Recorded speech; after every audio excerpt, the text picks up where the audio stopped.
Guillaume, bienvenue dans le podcast Nutstalk. Est-ce que pour commencer, tu peux te présenter et nous partager un petit peu ton parcours?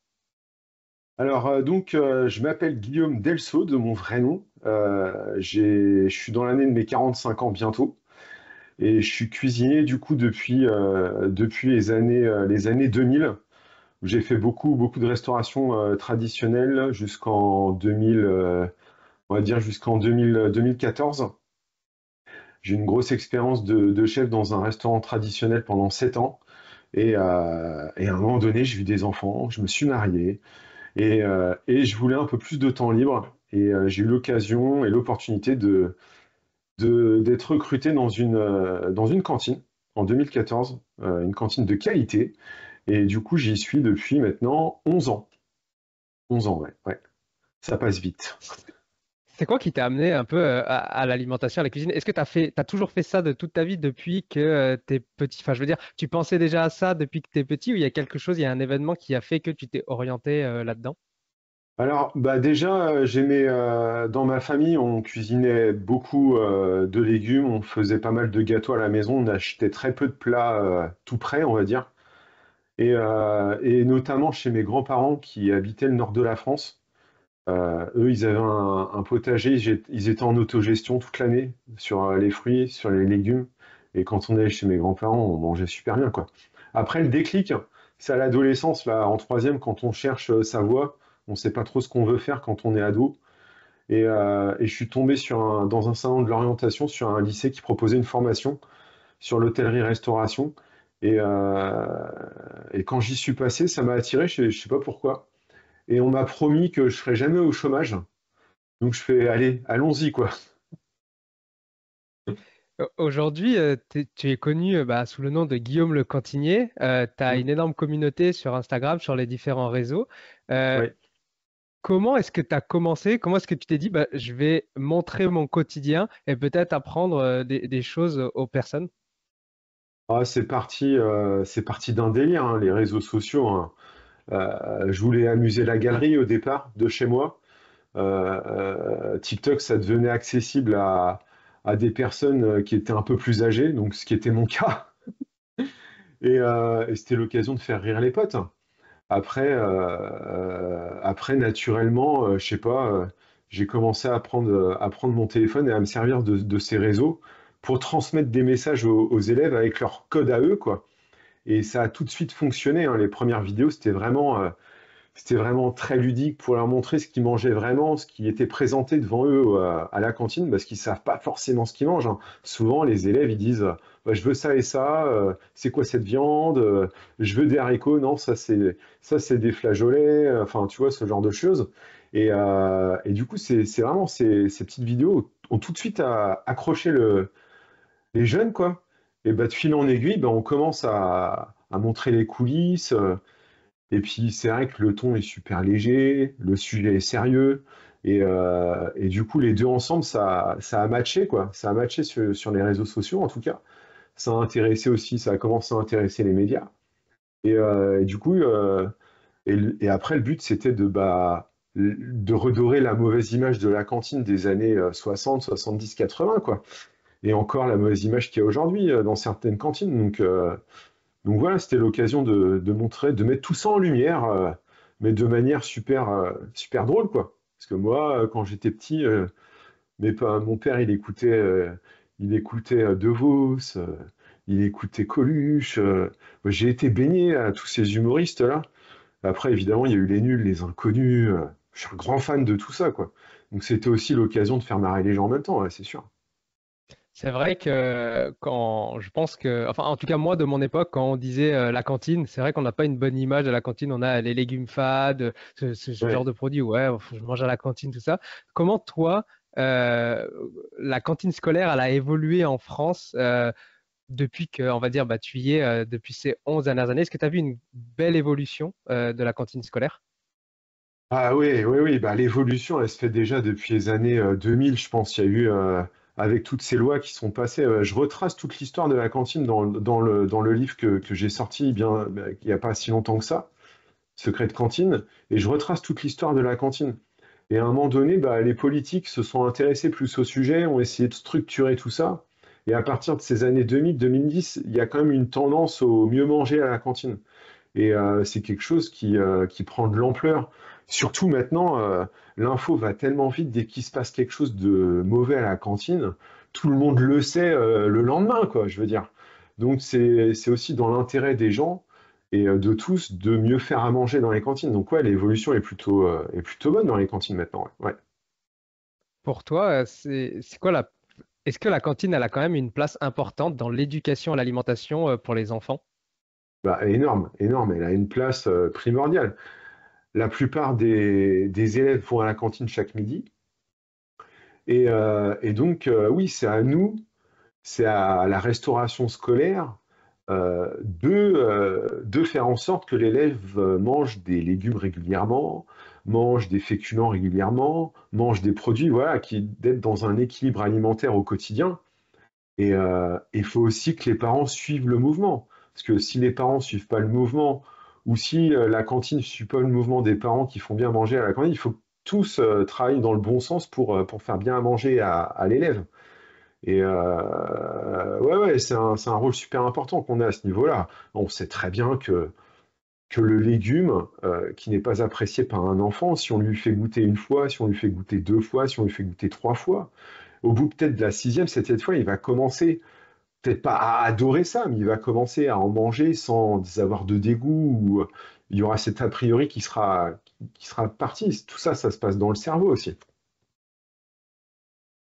Tu disais faire goûter une fois, deux fois, trois fois. Est-ce que toi, tu as remarqué que il fallait euh, faire manger des légumes, alors, on va dire on prend un seul légume, le cuisiner de la même façon mais plusieurs fois, ou alors peut-être le cuisiner de différentes façons, peut-être parce que la personne ne l'aime pas cuit de cette manière-là, et finalement en tournant un petit peu une façon de le cuisiner différemment, et ben, le légume passe beaucoup mieux pour certains. Ah bah c'est sûr, hein, quand on voit les épinards à la cantine, entre un épinard qui est juste passé au four vapeur, légèrement beurré et à peine salé, ça va beaucoup moins passer que si on y met un peu plus d'assaisonnement, si on y met un peu de crème. Voilà, ça c'est des choses. Le chou-fleur, c'est comme le chou-fleur. Le chou-fleur vapeur, comme ça, forcément, il va moins bien passer. Donc on peut y aussi rajouter un petit peu d'épices. On peut le marier aussi avec un peu de pommes de terre, voilà, pour faire passer la pilule, je dirais. Mais ouais, moi, c'est exactement ce que je fais à la maison pour mes enfants, quoi. Mais hier, je leur ai fait un couscous végétarien aux enfants. Il y avait du navet, il y avait du rutabaga, il y avait du céleri, il y avait du fenouil, il y avait des pois chiches, et tout le monde en a mangé, quoi. Alors que, voilà, au départ, papa, elle est où la viande? Il y a trop de légumes. Non, mais ça passe, quoi. Ça passe. Et comment toi, dans ton quotidien, tu arrives à sensibiliser un petit peu les élèves à cette importance, euh, on va dire, bah, d'une bonne alimentation équilibrée? Bah, c'est à force de proposer des menus équilibrés, hein. Du coup, ils prennent l'habitude, hein. Ils voient très bien que tous les jours, il n'y aura pas des pâtes, tous les jours, il n'y aura pas des frites, quoi. Aujourd'hui, et on a remarqué, j'ai fait une petite action anti-gaspi aujourd'hui sur le poisson frais. On en a acheté vraiment très peu. On en a servi 4 pour 400. On en a acheté 600 grammes. Donc c'est ridicule. Et à côté de ça, on avait du chou de Bruxelles. On avait des champignons. On avait des épinards et on avait des salsifis. Et donc j'ai pas pesé tout ça parce que j'ai pas eu le temps aujourd'hui. Je fais que le poisson. Et j'ai été voir les agents qui sont au tri sélectif, au débarrassage des plateaux, et on a jeté très très peu de légumes aujourd'hui. On a acheté très peu de légumes, et on a remarqué qu'on vend de plus en plus de choux de Bruxelles. C'est dingue. Et les élèves nous en demandent. J'en ai même qui m'ont demandé, mettez-moi plus de choux de Bruxelles, s'il vous plaît, monsieur, on adore ça, quoi. Donc, et c'est à force, voilà. Les premières fois, on en fait goûter un ou deux, et puis ils voient que du coup, c'est pas si mauvais que ça, quoi. Donc ils en reprennent. Et là, ils étaient cuisinés comment? Moi, c'est vrai que j'ai un très mauvais souvenir des choux de Alors Bruxelles le à la... chou de Bruxelles, il faut savoir que le chou de Bruxelles, en fait, hein, j'ai découvert ça il n'y a pas si longtemps que ça. En Angleterre, bon, c'est pas les rois de la gastronomie en Angleterre, hein, mais ils font des choses très bonnes. Entre autres, le chou de Bruxelles, ils savent le cuisiner. C'est un légume de fête là-bas. Au moment des fêtes de Noël, ils mettent du chou de Bruxelles parce qu'ils ont beaucoup de producteurs de chou de Bruxelles là-bas. C'est dans leur culture, hein. Et en fait, le chou de Bruxelles, faut pas le surcuire. Faut pas que ça parte en bouillie. Faut limite le pas croquant, hein, faut pas le servir croquant, mais faut pas qu'il soit tout mou, quoi. Faut pas que ça parte en purée. Et en fait, faut trouver cet appoint de cuisson. Et c'est juste un peu de sel, un peu de poivre, un peu de muscade, une noisette de beurre, hein, tout simplement, hein, le chou de Bruxelles, hein. Cuisiné au vapeur, en basse température, de préférence. Et en fait, c'est quand on cuit trop le chou de Bruxelles, il y a l'amertume qui ressort, trop. Et en fait, un chou de Bruxelles cru n'a pas le même goût qu'un chou de Bruxelles qui est ultra cuit. Voilà, tout simplement. Mais merci les Anglais du coup, hein. Thank you very much because I speak English a lot of. On sait aujourd'hui que la diversité alimentaire, c'est extrêmement important, que ce soit au quotidien ou sur la semaine. Est-ce Ouais. que à la cantine, c'est quelque chose que vous arrivez à faire, proposer une diversité dans les différents menus? Ah oui, oui, oui, oui, oui, on a des menus qui s'étalent sur 4-5 semaines. On essaye de varier au maximum en fonction de la saison, tout simplement, hein. Mais oui, oui, on arrive à pas faire tous les jours la même chose. Évidemment, il y a des classiques qui vont revenir, comme les carottes râpées, comme, je sais pas, la cuisse de poulet, ça va revenir souvent. Il y a toujours des plats qui reviennent, mais on essaye au maximum. De toute façon, sur la semaine, ils n'auront jamais la même chose, c'est sûr. Et après, même jusqu'à 4-5 semaines, il n'y a pas de Reddit, quoi. Il y a très peu de Reddit, en tout cas. Ouais, ouais.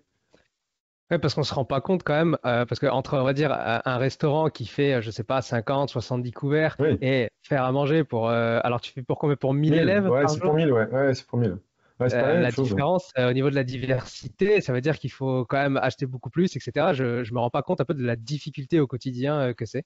Ouais, c'est des habitudes, en fait. Quand on est capable de faire à manger équilibré et dans la diversification alimentaire à la maison, on est capable de le faire à la cantine, hein. C'est juste les quantités qui changent, hein. Les idées sont quasiment les mêmes, hein. C'est ce que j'explique aussi dans le bouquin, placement de produits, encore, excusez-moi. Mais j'ai tout un chapitre qui parle de la diversification alimentaire et de l'équilibre alimentaire dans les familles. Et je leur donne des conseils pour justement rentrer dans cette habitude-là aussi à la maison. Voilà, c'est en fonction de l'âge de l'enfant. Donc, c'est un sujet super important, ça, ouais. Vous travaillez peut-être avec des nutritionnistes. Je me demandais comment est-ce que vous arrivez à garantir un peu que le repas soit équilibré et réponde aux besoins nutritionnels des enfants. Alors, nous, particulièrement, là où je travaille, on n'a pas de diététicienne à notre service. Il y a des restaurants, il y a de la restauration collective scolaire et autres, surtout en EHPAD, tout ça, et dans les hôpitaux qui ont des diététiciens et des diététiciennes. Mais sinon, on se base sur le plan alimentaire du GEM-RCN. C'est le groupement d'études des marchés pour la restauration collective et nutrition qui font des recommandations justement sur les apports nutritionnels journaliers sur 5 semaines. Donc voilà, on s'inspire de ça pour créer nos menus. Comment est-ce que tu fais pour encourager les enfants à goûter et apprécier des aliments qu'ils n'ont pas forcément l'habitude de manger? On Oh parlait juste bah, avant, c'est par exemple, simple, des hein, légumes. en fait, faut pas faut rentrer dans l'incitation, mais faut pas les forcer non plus. C'est que, voilà, sur l'exemple, on reprend l'exemple d'un légume, dont le chou de Bruxelles. Si il y a vraiment beaucoup d'élèves, il y a des élèves qui font ah, j'en veux pas, j'aime pas ça, j'ai déjà goûté, c'est pas bon. Je fais vas-y, mais là on l'a cuisiné différemment. Est-ce que voilà, je t'en mets un dans l'assiette? Au pire, t'en goûtes une moitié, tu jettes l'autre moitié, on dira rien, mais au moins tu auras goûté. Et en général, ça passe comme ça. Ça passe comme ça, le fait de goûter. On peut pas faire goûter une assiette de légumes à un enfant et lui servir 150 grammes de légumes qu'il va pas manger, c'est pas possible. Déjà, ça va le dégoûter de base. Mais le fait qu'il en ait un ou deux dans l'assiette, il se dit, ouais, mais ils sont cool, du coup, ils me font goûter, je vais jouer le jeu, quoi. Je vais goûter. Et peut-être que la prochaine fois, j'en reprendrai. Et ça marche pour plein de choses. Pas que bon, le chou de Bruxelles, c'est un exemple frappant, mais ça marche avec plein de choses. C'est ce T'as un- principe-là qu'il faut utiliser, quoi. C'est vraiment la bonne humeur, Oui, le sourire, et voilà, c'est. la En, communication en avec gros, tu l'élève. leur laisses le choix de goûter ou pas, entre guillemets, mais Oui, vu c'est que ça. ils se rendent compte, enfin, à force de leur donner, ouais, comme tu as dit, des petites quantités, ils se disent, bon, bah, je vais quand même essayer, il n'y en a pas beaucoup dans l'assiette, bah, autant tester pour voir, et finalement, Ouais, voilà, ça passe. on teste, ouais, ouais, ouais, vas-y, c'est un défi, quoi. Tu as un gros combat qui est le gaspillage alimentaire. Alors déjà, pourquoi est-ce que tu as ce combat-là? Pourquoi c'est important pour toi le gaspillage alimentaire? Et ensuite, comment est-ce que tu sensibilises les élèves à ce gaspillage-là? Ouais, le gaspillage alimentaire, bah déjà, nous, déjà chez mes parents, on gaspillait pas. Chez mes grands-parents, on gaspillait pas. On faisait toujours des soirées restes, on va dire. Chez ma belle-mère, on gaspille pas. Et, euh, et quand je bossais en restauration traditionnelle, dans beaucoup d'endroits, hein, c'est même pas un sujet, quoi. Enfin, c'était pas un sujet. J'imagine que c'est encore pas un sujet dans beaucoup de restauration dite commerciale, on va dire. Et c'est quelque chose que j'ai jamais trop compris, quoi.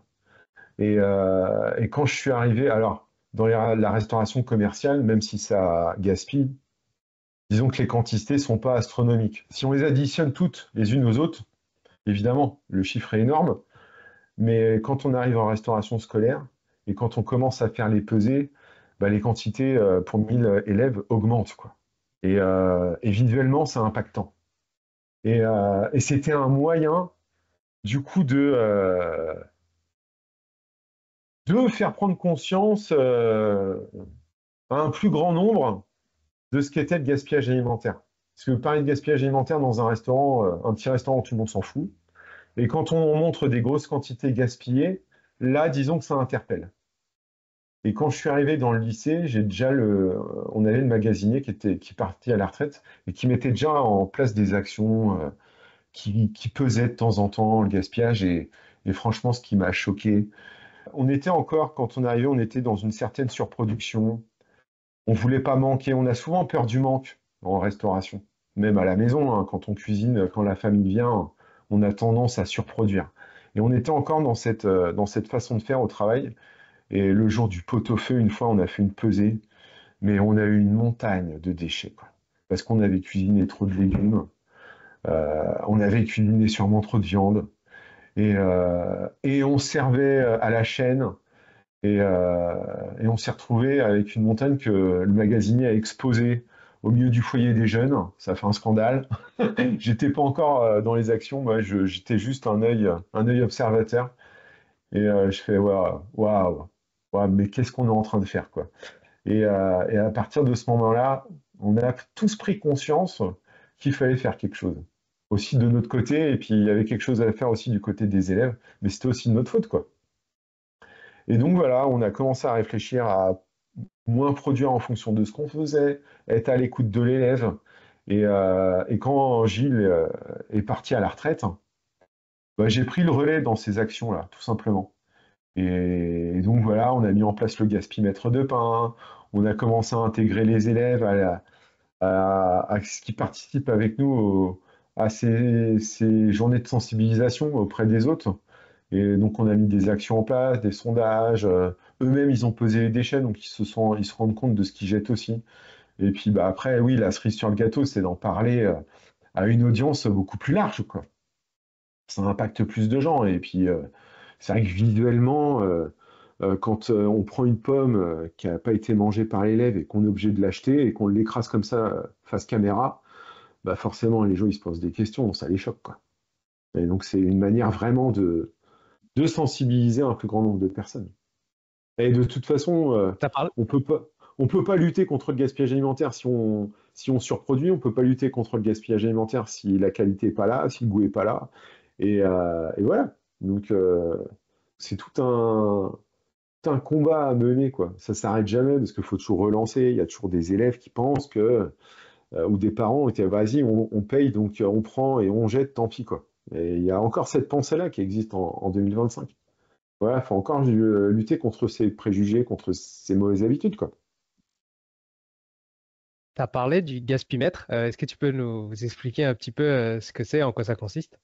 Alors, c'est des choses qui se faisaient vraiment déjà dans d'autres établissements. En fait, le gaspimètre, c'est une boîte transparente, une grosse boîte, et on met que le pain dedans. Et au fur et à mesure des jours, on voit le pain augmenter comme ça. Et en fait, visuellement, oh, mais j'arrive plus à parler, ça sensibilise. T'es pas obligé de le couper, c'est pas grave. J'y arrive pas, c'est pas grave, vous avez compris l'idée, quoi. Du coup, l'élève voit que c'est pas bien du tout. Et voilà, au départ, nos pains, ils étaient individuels, ils étaient tous la même taille. Et un jour, on s'est dit, mais si on achetait du pain entier et qu'on en faisait des tranches, et l'élève, au lieu de prendre un pain entier, il prendrait soit un petit morceau, deux petits morceaux, trois petits morceaux. Donc on a acheté un appareil, un coupe-pain automatique. On a pris les gros pains chez le boulanger. Et c'est vrai qu'on a diminué le gaspillage de pain, mais de manière phénoménale, quoi. Donc ouais, c'est des petites astuces comme ça, au quotidien. Est-ce que tu as d'autres petites anecdotes comme ça à nous raconter sur le gaspillage et les initiatives que vous avez prises pour réduire ce gaspillage alimentaire? Ouais, des fois on fait, je le faisais avec les élèves, on prend un grand tableau blanc comme ça, on le met au niveau de la desserte des plateaux, et à chaque fois qu'un élève gaspille pas, on a dit vas-y, mets ton prénom ou ton pseudonyme sur Instagram, et puis bah, on va en faire une publication, quoi. Donc ça marche plutôt pas bien. Compter les plateaux vides ou compter les plateaux qui sont gaspillés, parce qu'en fait, on se rend compte que sur 1000 élèves, grâce à ça, il y a peut-être allez, 30% des élèves qui vont gaspiller, le reste, ils gaspillent pas du tout. Il y a plus de 70% des élèves qui gaspillent jamais de nourriture. Et en fait, le gaspillage est dû à un faible pourcentage. Alors 30%, on peut dire que c'est un peu plus faible que 70, mais c'est quand même énorme. Mais il y a quand même ouais, il y a à peu près 30% d'élèves qui jettent de la nourriture régulièrement. Ça nous permet de voir ça. Est-ce que tu penses que les élèves aujourd'hui sont assez sensibilisés à cet impact environnemental concernant leur choix alimentaire? Non, pas encore, trop peu encore, trop peu, trop peu. Trop peu sur le menu végétarien, c'est pas très compliqué de leur faire accepter encore le menu végétarien. Ils sont encore dans l'esprit, et même moi à la maison, hein, les enfants, ils comprennent pas. Enfin, s'ils commencent maintenant, ils commencent à prendre l'habitude, mais quand un jour je fais pas de viande, ils font, mais elle est où la viande, quoi? Ils se rendent pas compte en fait que mais pourtant, oui, manger trop de viande, ça a un impact, hein. Je dis pas que ouais, ça va faire bondir les viandards, et puis en même temps, les véganes, ils vont dire, non, bah, tu vois, il y a toujours quelqu'un qui est pas content en fait dans l'histoire, quoi. Il y a toujours quelqu'un qui se dit, ouais, non, mais attends, faut pas du tout manger de viande, et puis l'autre qui vont se dire, non, faut manger tout le temps de la viande. Il y a peut-être un juste milieu, quoi, à un moment donné. Et c'est ce juste milieu qui est difficile à faire accepter auprès de l'opinion publique, je pense. Pas que des élèves, hein. Pas que des élèves, hein. Quand on voit, j'ai un exemple, quand on voit les commentaires sur les réseaux sociaux, quand j'ai mon copain, là, enfin c'est vraiment un boucher, c'est B la Bourde, qui fait la promotion de la viande sur les réseaux, mais il se prend des commentaires extrêmement violents de la part de la communauté végane, et à l'inverse, sur Mélanie en véganie qui fait plein de vidéos super intéressantes sur les recettes véganes, elle s'en prend plein la tête aussi sur les réseaux sociaux par les viandards. Donc voilà, ils n'arrivent pas à se mettre, ils n'arrivent pas à se dire, attends, il y a peut-être un juste milieu. Si eux, ils ont envie de manger de la viande, laissez-les. Si eux, ils ont envie de manger vegan, laissez-les tranquilles. Mais nous, à la cantine, qu'est-ce qu'on fait? On peut pas dire 100% viande, mais on peut pas dire 100% vegan non plus. Il faut peut-être trouver un juste milieu. Et c'est pour ça que ce menu végétarien a été mis en place par la loi Egalim. C'est que ouais, il y a sûrement un juste milieu à respecter. Mais à faire accepter à l'opinion publique, c'est compliqué. Pour ceux qui sont peut-être pas au courant de comment ça se passe un petit peu avec cette loi Egalim, etc., est-ce que tu peux nous expliquer, est-ce que c'est tous les jours qu'il faut un repas végétarien au moins? Est-ce que c'est juste une fois, deux fois par semaine? Est-ce que tu peux nous expliquer un petit peu l'organisation de tout ça? Oui, alors, pour faire très simple, parce que la loi est plus grande que mon avenir, je pense. Même moi, je ne l'ai pas étudié à la lettre. Replacement de produits, j'en parle. J'ai un gros chapitre sur la loi Egalim dans mon livre où j'essaie de détailler un petit peu tout ça et de rendre les choses un petit peu plus claires. Mais il y a un truc qu'il faut savoir sur le menu végétarien. C'est obligatoire une fois par semaine dans une restauration collective scolaire qui va avoir juste un choix de protéines animales ou végétales. C'est-à-dire en collège, souvent, il n'y a qu'un choix. En primaire, maternelle, il n'y a qu'un choix. Et c'est quand on arrive au lycée, il y a un multi-choix. Et c'est là que ça se complique. Donc, collège, où il n'y a qu'un choix, maternelle, où il n'y a qu'un choix, primaire, où il n'y a qu'un choix, le menu végétarien est normalement obligatoire une fois par semaine. Ça, on est tous d'accord sur ce fait-là. Et ce qui est moins clair dans cette loi, c'est que quand on arrive sur du multi-choix, donc quand on propose par exemple deux choix de viande, ou un choix de viande, un choix de poisson, et ben quand on a un multi-choix, ce menu obligatoire et ce menu végétarien va être proposé obligatoirement une fois par semaine, mais juste en alternatif. C'est-à-dire que concrètement, les gens qui veulent encore mettre de la viande et du poisson tous les jours à la cantine dans ces dans ces cantines qui proposent du multi-choix peuvent le faire. Mais il faudra toujours qu'il y ait un menu végétarien de proposer.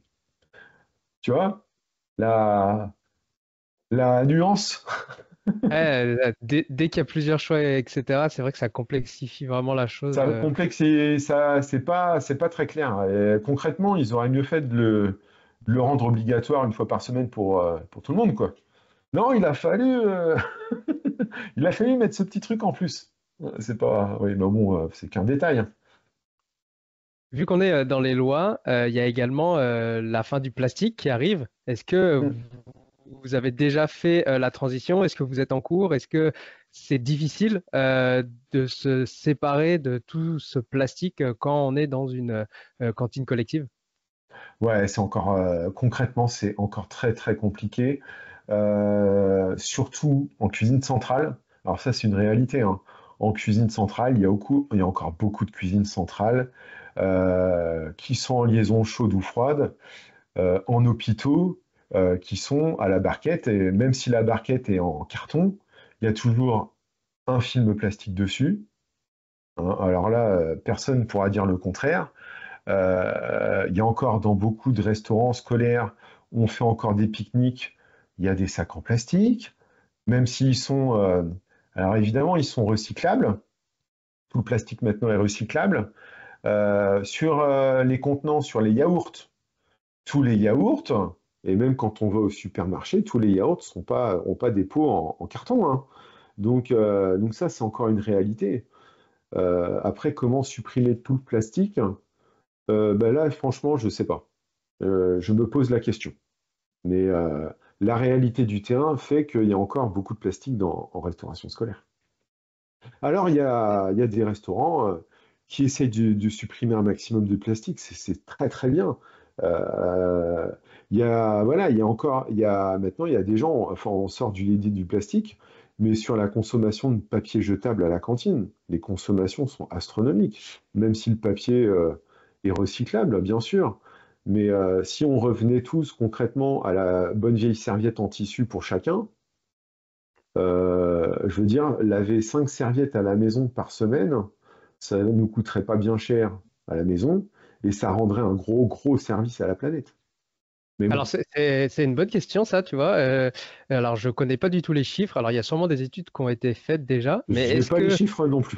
en termes de nettoyage, par exemple, 1000 élèves qui utilisent une serviette, alors il faut faire peut-être X machines, consommation d'eau plus consommation de Ouais, détergents, etc. Est-ce que c'est plus écologique, entre guillemets, ou pas? C'est vrai que la ouais, question. je sais pas. Après, il y a des bilans carbone, il y a des experts sûrement dans le domaine. Je sais pas trop, je sais pas trop. Et il y a peut-être pas une bonne solution, hein. Mais bon, le plastique, c'est un peu pareil, hein. On a encore, voilà. Ah oui, il y a toujours du plastique, hein. Mais même au niveau de l'agriculture, hein, il y a encore du plastique, hein. Pour les serres, bah oui, il y a encore une utilisation de plastique, hein. Mais, Ah oui, oui, bah, de toute façon, il est omniprésent aujourd'hui hein, dans mais notre bon, quotidien. la loi le dit, et si la loi le dit, bah, on essaie de suivre la tendance et on diminue le plastique, et c'est très bien comme ça. Quels sont les défis un peu logistiques pour offrir des repas plus locaux et également peut-être avoir des produits plus bio dans les cantines? Ah, les défis logistiques, alors c'est pareil, je suis pas un expert. En tout cas, pour ce qui est de la localité, c'est très bien de faire de la localité. Après, est-ce qu'on va supprimer de nos menus pour les enfants les bananes qui viennent de Guadeloupe ou de Martinique? Je ne suis pas sûr. Parce que la banane, maintenant, c'est quand même le fruit le plus apprécié des Français. Alors que les Français disent on veut tous du local. Hein, c'est quand même dingue. Mais ils ont placé la pomme en deuxième et la banane est passée en tête des ventes depuis en 2024. C'est très étrange. Et voilà. Après, sur tout ce qui est localité, on peut pas tous avoir 100% local dans nos cantines. En tout cas, je parle dans un périmètre de 100 km, on va dire, si on pense que la vraie localité, c'est 50 ou 100 bornes. Euh, Après, voilà, si c'est possible d'avoir une nourriture 100% française, on va dire, maintenant dans les cantines avec toute la production agricole qu'on a en France. Mais il est clair que selon les territoires, tous les agriculteurs font pas les mêmes légumes au même endroit. Voilà, il y a beaucoup de production de chou-fleur en Bretagne, par exemple. Tout ce qui est viande bovine, bah, il y a des territoires qui sont plus privilégiés que d'autres ou qui sont plus développés que d'autres à ce niveau-là. Sur la production des endives, on va être plus dans le nord. Voilà, est-ce que moi qui suis dans l'ouest de la France, je vais m'interdire de proposer des endives à mes élèves? Je suis pas sûr que ce soit une bonne idée, quoi. Mais voilà, ça reste quand même français. Et voilà, c'est vraiment ce terme de localité. Alors c'est très bien, on a des producteurs dans nos campagnes qui font des... Donc servons-nous-en pour avoir les légumes qu'ils produisent, mais on va pas s'interdire non plus d'aller chercher des légumes ailleurs qui sont très bons. Vous voyez ce que je veux dire? Et Et ça, au c'est niveau du vraiment... bio, Et est-ce au que vous niveau du arrivez à avoir bio, des... et c'est exactement la même réflexion au niveau du bio. Tous les agriculteurs en France font pas du bio. Et c'est quand on est dans une restauration collective scolaire, autour de nous, on n'a pas forcément un producteur bio. Nous, on a la chance d'avoir un producteur de lait bio. Donc évidemment, on va s'en servir. Et c'est bien. Et il faut inciter. C'est pour ça que la loi Egalim dit qu'il faut au moins 22% de produits bio dans les cantines. C'est ce qu'ils savent très bien qu'autour, en général, des cantines, il y a toujours un ou deux producteurs qui ont des fruits et légumes bio. Voilà. Et qui peuvent proposer des céréales bio ou du blé bio, ou tout ce qu'on veut en bio. Mais voilà, c'est important de le savoir. Ouais, t'as raison, et c'est vrai que je tiens quand même à préciser pour ceux qui savent pas trop, local ne veut pas forcément dire de qualité. C'est vrai que c'est bien d'avoir En des plus, produits locaux, ouais, mais en fait, si on veut faire vraiment la différence entre un produit ouais, local et un autre produit qui n'est pas local mais qui est bio et éthique, bah, vaut peut-être ouais, mieux aller le chercher un peu plus loin parce que effectivement, il faut comprendre que 80% de l'impact environnemental se joue au niveau de l'agriculture, de comment le produit, enfin l'aliment est fabriqué c'est ça. au niveau du champ, etc. Donc, des Ouais, fois, il vaut mieux d'aller le chercher un peu plus loin plutôt que quelqu'un qui est à côté et qui finalement est en conventionnel, utilise beaucoup de pesticides, etc., quoi. Donc, ouais, voilà, c'est ça. Faut jongler avec tout ça et voilà, on essaie de faire au mieux en tout cas. comment est-ce que tu garantis la sécurité alimentaire dans une cantine collective? Est-ce qu'il y a beaucoup de règles? Est-ce que c'est compliqué? Oui, c'est énorme. Mais c'est bien, hein. Mais on a des contraintes sanitaires qui sont strictes, hein.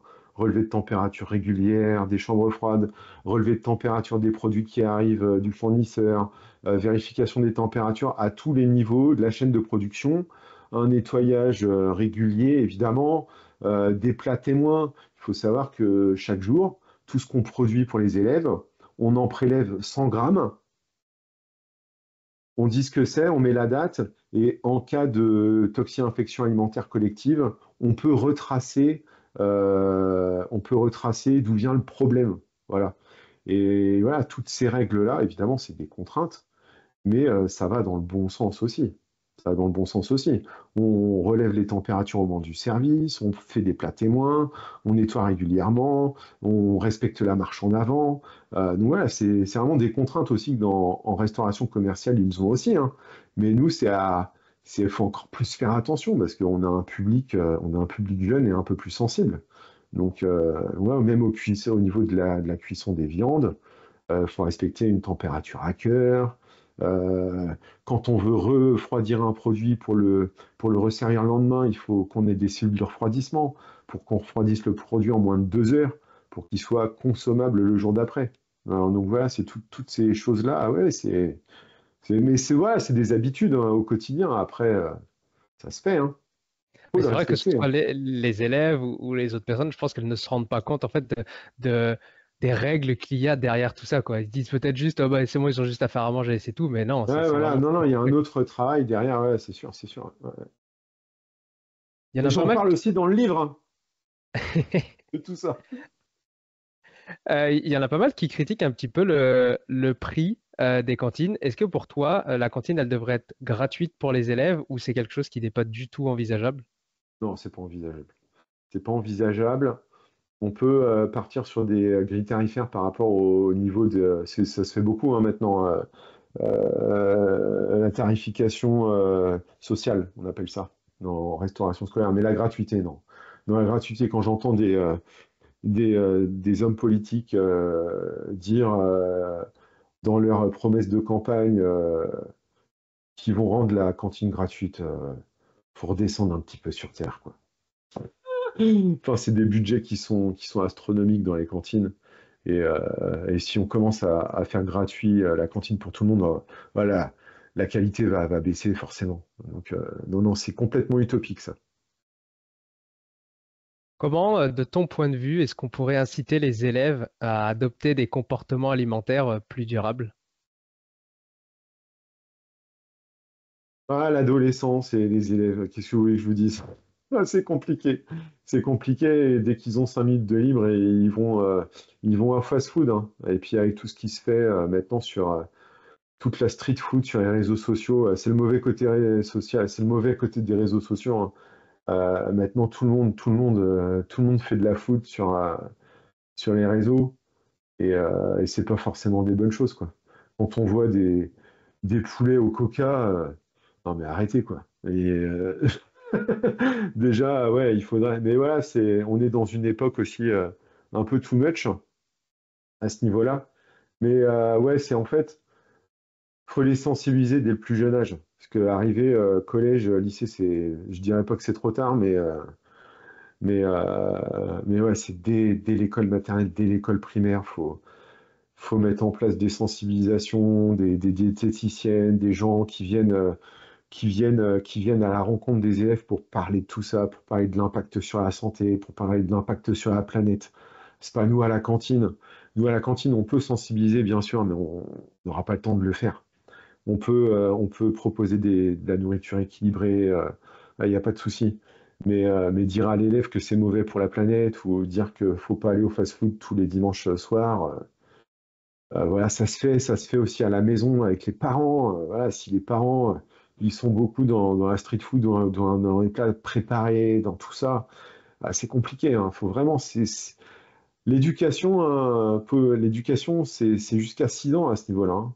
Après, c'est compliqué, hein. C'est compliqué, hein. C'est Pour toi, il vraiment faudrait mettre des cours d'éducation à des cours l'alimentation d'éducation, école. à l'alimentation, à la cuisine. Les enfants cuisinent, Olivier Chaput, je ne sais pas si vous le connaissez, mais voilà, avec son assos, il dit ça, il dit qu'il faut faire des ateliers auprès des plus jeunes, parce que voilà, c'est à cet âge-là que ça se passe, quoi. C'est jusqu'au primaire, quoi. Après, c'est compliqué. Après, ils rentrent dans l'adolescence, après, ils veulent faire n'importe quoi. Tu as parlé de ton livre. Est-ce que bah, tu peux nous en parler un petit peu plus en détail? Pour d'où ça t'est venu et bah, qu'est-ce que tu proposes à l'intérieur? Alors, c'est venu d'une rencontre avec un prof de philo, Lev que j'embrasse, que j'ai rencontré. On avait eu un article en commun dans Phosphore le magazine en 2023. On a fait connaissance et il venait de sortir un bouquin, Comment faire passer le bac de philo aux élèves facilement. Donc, il a sorti un livre, un peu la philo pour les nuls, mais à sa sauce, quoi, parce qu'il fait beaucoup de vidéos sur la philo et ça a cartonné. Et, euh, et on fait connaissance, on a plusieurs échanges téléphoniques. Et je dis, ouais, ton bouquin, super, super intéressant ce que tu as fait. Il fait, bah, j'ai découvert tout ce que tu faisais, tout ce que tu disais à travers tes vidéos. Faudrait vraiment, ça pourrait faire un livre, quoi. Tu pourrais en faire un livre. Bah, je fais, bah, moi, à part lire chez moi, ma bibliothèque est pleine chez moi. Enfin, moi, je lis, je suis un grand lecteur.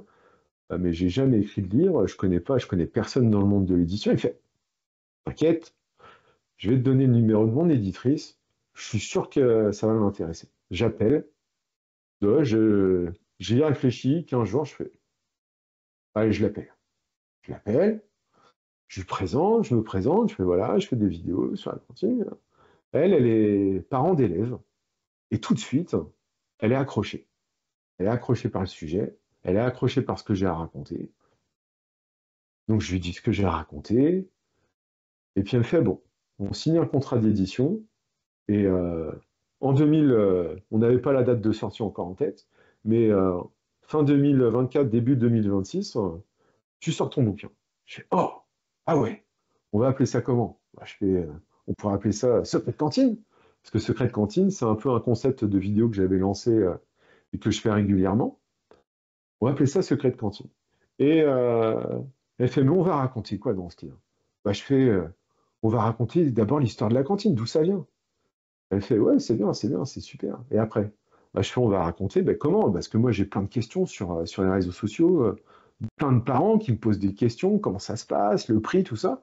Bah, on va parler du système de restauration scolaire en France. Comment ça se passe, qui décide, qui travaille à la cantine, pourquoi ce prix-là? Elle fait, ouais, c'est chouette. Et après, bah, bon, on peut parler de comment on monte un menu à la cantine, comment on fait un menu de manière équilibrée, comment ça se passe le plan alimentaire, tous ces sujets-là, tout ce qu'on a abordé dans ce podcast en fait. Et elle fait, ben, ce serait bien. Ah bah je fais, bah oui. Et on peut parler comment faire bien manger à la maison pour les enfants. Donc on va parler de tout ça, de l'équilibre alimentaire, de la diversification alimentaire. Je fais évidemment, on va parler du gaspillage alimentaire. Et voilà, j'approfondis tous ces sujets, tous ces grands sujets que j'aborde, parce qu'en fait, tous les, euh, tous les, tout le monde connaît la cantine, mais qui la connaît vraiment? Voilà, c'était un peu ça le concept du livre. C'est un livre qui parle aux parents, qui parle aux étudiants, qui parle aux élèves. Et c'est assez curieux, mais les premières personnes qui ont acheté le bouquin, c'est des gens qui travaillent déjà en restauration scolaire. C'est drôle, parce ils sont fiers qu'on parle de leur métier comme ça. Et un- d'avoir vraiment, de révéler tout. Alors évidemment, ça s'appelle Secret de cantine, mais il n'y a rien de secret dans ce bouquin. C'est juste que les gens ne savent pas. Et voilà. Et après, j'ai un gros chapitre aussi sur le gaspillage alimentaire.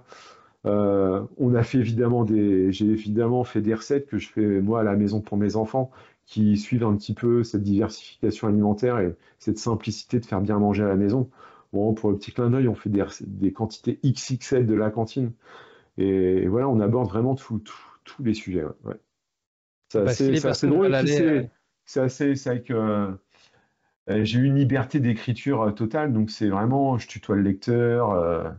Il y a une proximité, il y a une touche d'humour, évidemment. Et j'ai eu la chance d'être préfacé par Guillaume Gomez, qui est très connu dans le monde de la gastronomie, qui est un peu un ambassadeur de la gastronomie en France. Et ouais, c'est plutôt sympa. Ouais. Ouais, je suis assez fier. Les retours sont pas mal. Ouais, ça, je suis bah, si content. les personnes sont intéressées par le livre, je mettrai le lien dans les notes de l'épisode. Si ça intéresse les Ouais. personnes, c'est Secret de cantine. De toute manière, je pense qu'il est trouvable un peu à la Fnac ou sur les Oui, je différentes vois partout. Ouais. plateformes. Ouais, ouais, sur Amazon, tout ça. On arrive aux deux dernières questions de l'épisode. Pour toi, c'est quoi bien manger? Ah, bien manger, bah, on a fait le tour, je pense. Mais bien manger, c'est vraiment. C'est bien manger, c'est cuisiner dans le bon sens. C'est avoir du bon sens dans sa manière de cuisiner. C'est-à-dire, bah, cuisiner des légumes frais, forcément, pas manger, et vraiment être dans cette diversification alimentaire, pas manger des pâtes tous les jours, alterner les fruits, les légumes. Enfin, quand ils ont lancé la campagne 5 fruits et légumes par jour, c'est ça bien manger. 5 fruits et légumes par jour, c'est ça bien manger. C'est pas manger de la viande tous les jours, c'est pas manger du poisson tous les jours, c'est pas manger la même chose tous les jours. C'est ça en fait. C'est vraiment manger de tout et bien. Voilà, tout simplement. Pas trop gras, pas trop sucré, pas trop salé, mais que ce soit bon. C'est ça bien manger, tout simplement. C'est quoi pour toi ton petit plaisir alimentaire? Ta collation, ton snack favori, ça peut aussi être un plat ou un simple aliment. Moi, j'adore les lasagnes. Je sais pas pourquoi, je kiffe ce plat. J'avais été en Italie une fois et j'avais eu la vraie recette de la. Ils appellent ça al ragout. Le ragout, la lasagna al ragout. Et ils font mijoter de la viande. C'est hyper simple. La bolognaise, on part souvent dans des trucs incroyables, mais la bolognaise, c'est une pâte à pâte. C'est une béchamel et c'est de la viande qui cuit pendant des heures dans du vin blanc, un peu de carottes, un peu d'oignon, un peu d'herbe. C'est ça. Et la lasagne, ça permet de faire manger une quantité de légumes aux enfants. Mais on peut mettre tout dans la lasagne, on peut mettre des épinards, on peut mettre des lentilles, on peut mettre ce qu'on veut dans la lasagne, on peut les faire au poisson, on peut les faire. J'adore les lasagnes, voilà. Après, il faut pas en manger tous les jours, c'est pareil, hein. N'oubliez pas, diversification alimentaire. J'adore les lasagnes. En plus, ça fait crier les Italiens parce que c'est pas forcément comme en Italie quand même, mais parce on y met de l'emmental français, évidemment.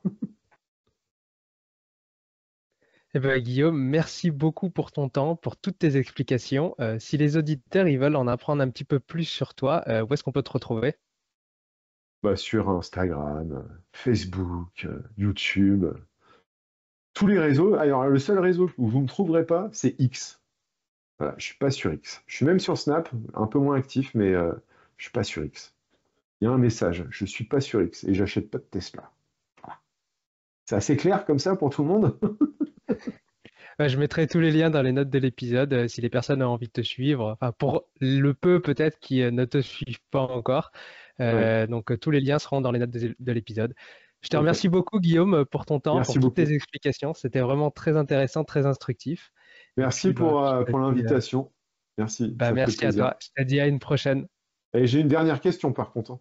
Vas-y, je t'en prie. Alors, qu'est-ce qu'on dit? Bon appétit. Évidemment. Allez, salut! Salut!